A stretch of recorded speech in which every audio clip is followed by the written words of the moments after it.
Friends, എല്ലാവർക്കും സുധീഷിൻ്റെയും നിധിയുടെയും super upcoming വിശേഷത്തിലേക്ക് സ്വാഗതം. അതിന് മുമ്പ് നിങ്ങൾക്ക് ആർക്കെങ്കിലും ഞങ്ങളുടെ ചാനൽ ഇഷ്ടപ്പെടുമെങ്കിൽ സബ്സ്ക്രൈബ് ചെയ്യുക, ലൈക്ക് ചെയ്യുക, കമൻറ്റ് ചെയ്യുക. പുതുപുത്തൻ വിശേഷങ്ങളുമായിട്ട് എല്ലാ ദിവസവും എത്തായിരിക്കും. അങ്ങനെ സുഭാഷിനെ കൊണ്ട് നിർബന്ധിച്ച് ആ താലി ചേർത്തുവാൻ ശ്രമിക്കുക കേട്ടോ സുനന്ദയുടെ കഴുത്തിൽ. കാരണം സുനന്ദ വിവാഹ നിശ്ചയത്തിൻ്റെ തലേന്ന് തന്നെ ഇനി ഇങ്ങനെ പോയാൽ ശരിയാവില്ല, സുഭാഷേട്ടനില്ല തനിക്ക് ജീവിക്കാൻ പറ്റില്ല എന്ന് മനസ്സിൽ തോന്നിയത് കൊണ്ട് രാത്രിയിൽ തന്നെ ആരും അറിയാതെ സുഭാഷിൻ്റെ വീട്ടിലെത്തുകയും സുഭാഷിൻ്റെ വീട്ടിൽ ചെന്ന് എല്ലാവരുടെയും മുൻപിൽ കാല് പിടിച്ച് പൊട്ടിക്കരഞ്ഞുകൊണ്ട് പറയാം, ഇല്ല, എനിക്ക് സുഭാഷേട്ടൻ ഇല്ലാതെ പറ്റില്ല, എന്നെ ഇവിടുന്ന് ഇറക്കി വിടില്ല, എനിക്ക് സുഭാഷേട്ടനെ വേണം എന്ന് പറഞ്ഞ് പൊട്ടിക്കരയുകയും അങ്ങനെ ആ സമയത്ത് ഭാസ്കരനും സുധീഷും ഹരീഷും ഒക്കെ സുനന്ദനെ അവിടെ നിന്ന് ഇറക്കി വിടാൻ ശ്രമിക്കുന്നുണ്ട് കേട്ടോ.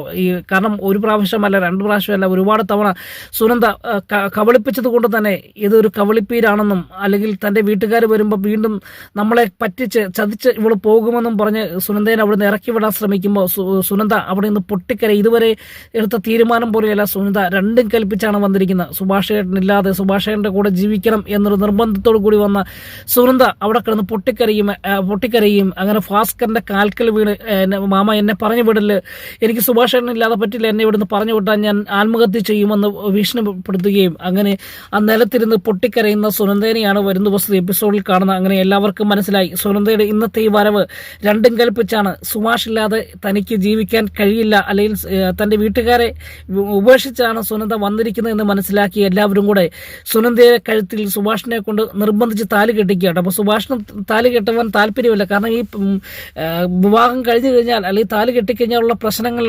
ഇവർക്കെല്ലാം അറിയാം. കാരണം സുനന്ദയുടെ അമ്മ തൻ്റെ അമ്മായി ആയതുകൊണ്ട് തന്നെ വലിയ പ്രശ്നമുണ്ടാക്കും. അതുപോലെ അവരെ ഈ കുടുംബത്തെക്കുറിച്ച് വളരെ മോശമായ രീതിയിൽ സംസാരിച്ച് നടക്കുന്ന സുനന്ദയുടെ അമ്മ ഇത് വലിയൊരു പ്രശ്നമാക്കുകയും കേസാക്കുകയും തട്ടിക്കൊണ്ടുപോയിന്നവരെ വരുത്തി തീർക്കുവാൻ കഴിയും എന്ന് സുഭാഷിനും സുധീഷിനും ഹരീഷിനൊക്കെ അറിയാം. അതുകൊണ്ട് തന്നെ മാക്സിമം സുനന്ദയെ ഒഴിവാക്കാൻ നോക്കി. പക്ഷേ സുനന്ദ പോകുന്നില്ല എന്ന് കണ്ടപ്പോൾ ഭാസ്കരനും അതുപോലെ സുധീഷും ഹരീഷും എല്ലാം കൂടി സുഭാഷിനെ കൊണ്ട് നിർബന്ധിച്ച് രാത്രിയിൽ തന്നെ ആ താലി കെട്ടിക്കുവാൻ ശ്രമിക്കുകയുണ്ട്. അപ്പോൾ അങ്ങ് താലി കെട്ടുന്ന സമയത്ത് സുഭാഷ് ഒഴിവാകാൻ ശ്രമിക്കുന്നുണ്ട്. ഈ സമയത്ത് പെട്ടെന്ന് തൻ്റെ അനിയന്മാർ സുഭാഷിനെ വലിച്ചുകൊണ്ട് പോയി മുറിയിൽ പോയി.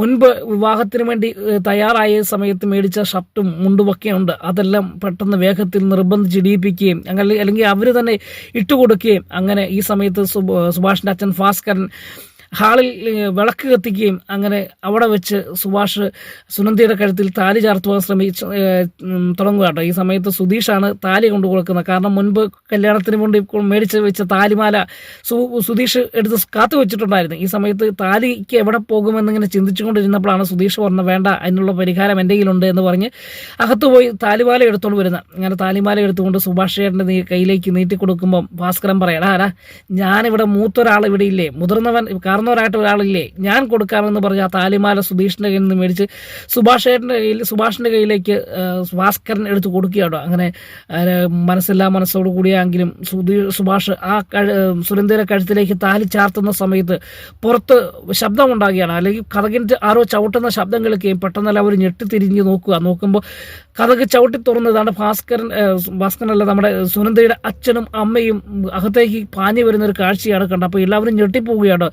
പെട്ടെന്ന് ഇവരും ഒന്ന് നോക്കിയപ്പോഴത്തേക്ക് സുഭാഷിൻ്റെ കയ്യിൽ താലിയും അതുപോലെ ഒരുങ്ങി നിൽക്കുന്ന അല്ലെങ്കിൽ ഒരു വിവാഹത്തിന് തയ്യാറായിട്ട് നിൽക്കുന്ന എല്ലാ ആളുകളെയാണ് കാണുന്നത്. അപ്പോൾ പെട്ടെന്ന് അവിടെ കിടന്ന് പ്രശ്നമുണ്ടാക്കുകയും അങ്ങനെ സുനന്ദയെ വലിച്ച് അടിക്കുകയും സുനന്ദയുടെ അമ്മ അടിക്കുകയും അങ്ങനെ സുഭാഷിന് നേരെ ഇത് ആക്രമിക്കാൻ ഒരുങ്ങിയ സമയത്ത് എല്ലാവരും കൂടെ തടയുകയും അങ്ങനെ സുധീഷ് ആദ്യം ഈ സുനന്ദയുടെ അച്ഛനെ അടിച്ച് വീഴിക്കുക കേട്ടോ, നിലത്തേക്ക് തള്ളിയിടുകയും അങ്ങനെ വലിയ പ്രശ്നമാകുകയും ചെയ്യും. ഒടുവിൽ അവിടെ നയപരമായിട്ട് കാര്യങ്ങൾ ചെയ്താലേ നടക്കുകയുള്ളൂ എന്ന് മനസ്സിലാക്കിയ സുനന്ദയുടെ അച്ഛനും അമ്മയും അവിടെ കിടന്ന് പൊട്ടിക്കരയുന്നൊരു ഭാഗമുണ്ട്. നീ എന്തിനാണ് മോളെ, നാളെ നിൻ്റെ വിവാഹമല്ലേ, നീ എന്തിനാണ് പിന്നെ ഈ മേസ്ത്രിയുടെ കൂടെ ഇറങ്ങി വന്നത്, നിൻ്റെ ജീവിതമല്ലേ, നിനക്ക് വേണ്ടിയല്ലേ ഞങ്ങൾ ഇതെല്ലാം ഉണ്ടാക്കി വെച്ചിരിക്കുന്നത്, നീ മാത്രമല്ലേ ഞങ്ങൾക്ക് ഉള്ളൂ എന്നൊക്കെ പറഞ്ഞ് പൊട്ടിക്കരയും. അങ്ങനെ ഒടുവിൽ സുനന്ദ ആ സമയത്ത് ഇടപെടുക, ഇല്ല, എനിക്ക് വരാൻ പറ്റില്ല, അങ്ങനെ വാ മോളെ എന്ന് പറഞ്ഞ് വിളിച്ചുകൊണ്ട് പോകാൻ ശ്രമിക്കുന്ന സമയത്ത് ഇല്ല ഞാൻ വരില്ലമ്മേ, എനിക്ക് വരാൻ പറ്റില്ല, എനിക്ക് സുഭാഷ് ചേട്ടനില്ല, പറ്റില്ല, എനിക്ക് സുഭാഷ് ചേട്ടൻ്റെ കൂടെ ജീവിച്ചാൽ മതി എന്ന് പറഞ്ഞ് അവിടെ കിടന്ന് നിർബന്ധം പിടിക്കുകയും പൊട്ടിക്കരഞ്ഞ് ബഹളമുണ്ടാക്കുകയും ചെയ്യുകയാണ്. അങ്ങനെ ഒടുവിൽ എന്ത് ചെയ്തും സുഭാഷിന് മനസ്സിലായി ഇത് ഇവള് പോകാൻ സാധ്യതയില്ല, മാത്രമല്ല ഇവരുടെ മുൻപിൽ വെച്ച് തൻ്റെ അമ്മാവനെയും വേദനിപ്പിച്ചുകൊണ്ട് ഞാൻ സുനന്ദയുടെ കഴുത്തിൽ താലി കെട്ടിയാൽ അത് ജീവിതത്തിൽ വലിയ പ്രശ്നമാകുമെന്ന് മനസ്സിലാക്കിയ സുഭാഷ് ഒടുവിൽ സുനന്ദയോട് പറയാണ്, ഇല്ല സുനന്ദേ, നീ വീട്ടിൽ പൊക്കോ, ഈ വിവാഹം നടക്കില്ല, ഇത് നടക്കാൻ പാടില്ലാത്ത വിവാഹമാണ്, നിനക്ക് വേണ്ടി നിന്റെ അച്ഛനും അമ്മയും നല്ലൊരു ചെറുക്കനെ കരുതി വെച്ചിട്ടുണ്ടല്ലോ, അവൻ്റെ കൂടെ ജീവിക്കുക, നിന്റെ ജീവിതം ഈ ഞാനായിട്ട് നശിപ്പിക്കുന്നില്ല എന്ന് പറയുകയും അങ്ങനെ ഇത് കേട്ട് തൻ്റെ സഹോദരനായ സുധീഷും ഹരീഷിനൊക്കെ ദേഷ്യം വരുന്നുണ്ട്.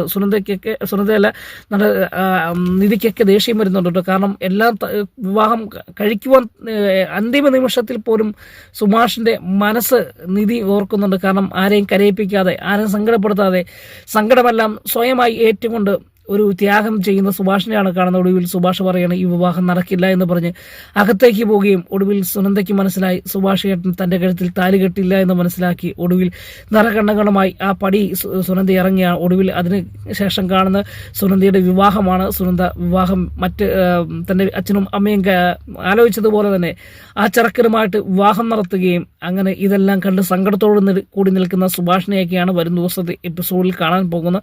അതിനുശേഷം ഇനിയുള്ളത് ഒരു വലിയ ചതിയുടെ കഥയാട്ടോ. നമ്മുടെ സുധീഷിൻ്റെയും നിധിയുടെയും ജീവിതത്തിൽ വലിയ ചതിയുടെ കഥ നടക്കുകയാണ്. അങ്ങനെ സുധീഷിനെ അപഹരിച്ചുകൊണ്ടല്ല, സുധീഷിനെ ഒഴിവാക്കിക്കൊണ്ട് നിധിയെ സ്വന്തം വീട്ടിലേക്ക് കൊണ്ടുപോകാൻ ശ്രമിക്കുന്ന നിധിയുടെ അച്ഛൻ്റെയും ആങ്ങളമാരുടെയും വലിയൊരു ചതിയുണ്ട്. ആ ചതിയിൽ സുധീഷ് വീണുപോവുകയും സുധീഷിന് ഒരുപാട് നാശനഷ്ടങ്ങൾ ഉണ്ടാകുകയും ഒരുപാട് മർദ്ദനമേൽക്കുകയും ചെയ്യുന്ന ഭാഗങ്ങളൊക്കെ വരുന്ന ദിവസത്തെ എപ്പിസോഡ് നമുക്ക് കാണുന്നുണ്ട് കേട്ടോ.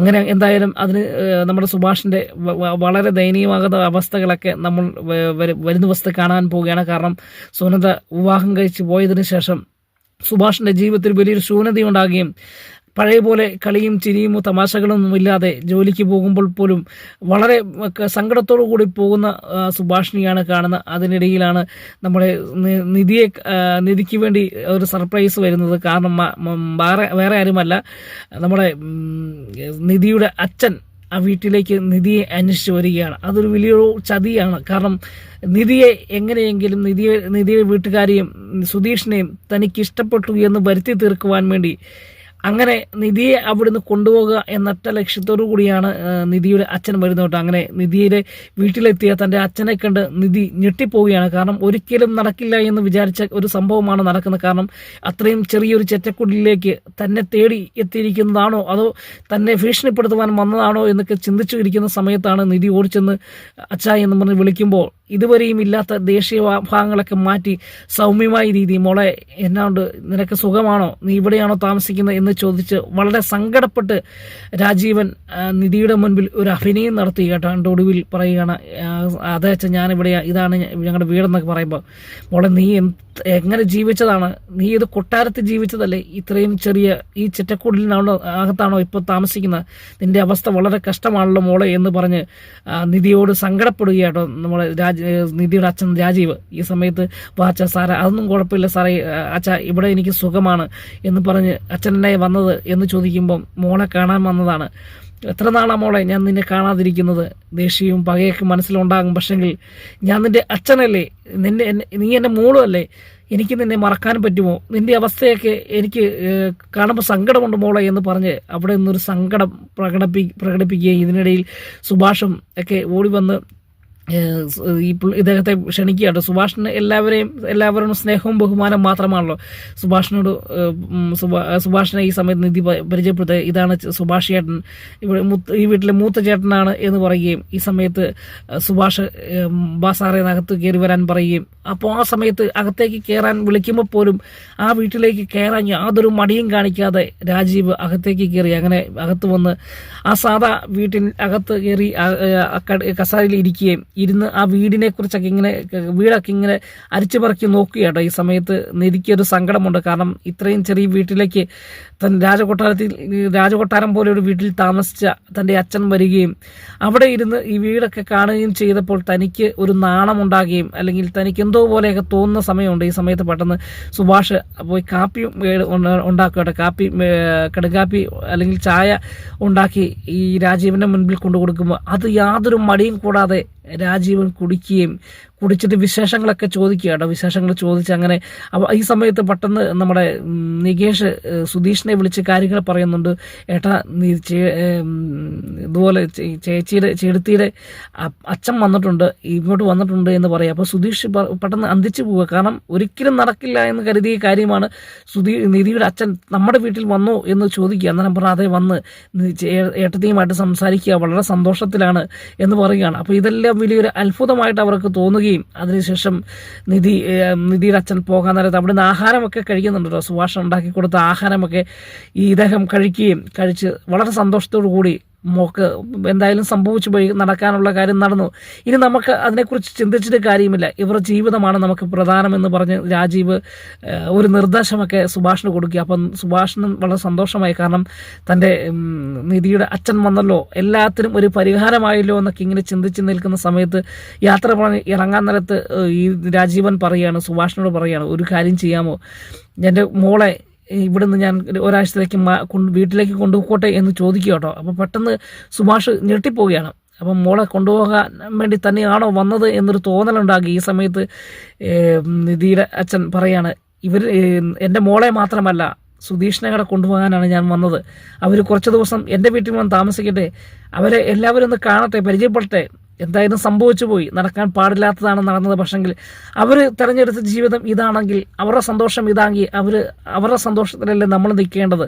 അതുകൊണ്ട് ഒരാഴ്ചത്തേക്ക് എൻ്റെ വീട്ടിൽ വന്ന്, നമ്മുടെ വീട്ടിൽ വന്ന് എൻ്റെ മോളും മരുമോനും വന്ന് നിൽക്കട്ടെ അല്ലേ എന്ന് ചോദിക്കുക കേട്ടോ. അപ്പോൾ ഇത് കേട്ടപ്പോൾ സുഭാഷിന് സന്തോഷമായി. കാരണം സുധീഷിനെയും അദ്ദേഹം അംഗീകരിച്ചല്ലോ എന്ന് ഓർത്ത് സന്തോഷിക്കുക. അപ്പം അതിനെന്താ സാറേ, അതിനിപ്പോൾ എന്നാ ഒരു കുഴപ്പമില്ല, അവർ രണ്ടും വരട്ടെ, അവർ രണ്ടും വന്ന് എല്ലാവരും ഇന്ന് പരിചയപ്പെടുകയും ആ വീട്ടിൽ വന്ന് നിൽക്കുകയും ചെയ്യുന്നതിന് ഞങ്ങൾക്ക് യാതൊരു തടസ്സവുമില്ല, ഞങ്ങൾക്ക് സന്തോഷമല്ലേ ഉള്ളൂ എന്ന് പറയുകയാണ്. അപ്പം നിധിയുടെ മനസ്സിലും വലിയ സന്തോഷമുണ്ടാകുകയാണ്. സുധീഷിനെയുമായിട്ട് തൻ്റെ വീട്ടിലേക്ക് പോകുക എന്ന് പറയുന്നത് തന്നെ വലിയ സന്തോഷമാണ്. അങ്ങനെ എല്ലാ തയ്യാറെടുപ്പുകളും നടത്തുകയാണ്. അങ്ങനെയെങ്കിൽ വരും ദിവസം തന്നെ നിങ്ങൾ രണ്ടുപേരും വീട്ടിലേക്ക് വരണമെന്ന് നിർദ്ദേശം കൊടുക്കുകയും അങ്ങനെ രാജീവ് ആ ചതിയുടെ തുടക്കം അവിടെ കുറിക്കുകയാണ്.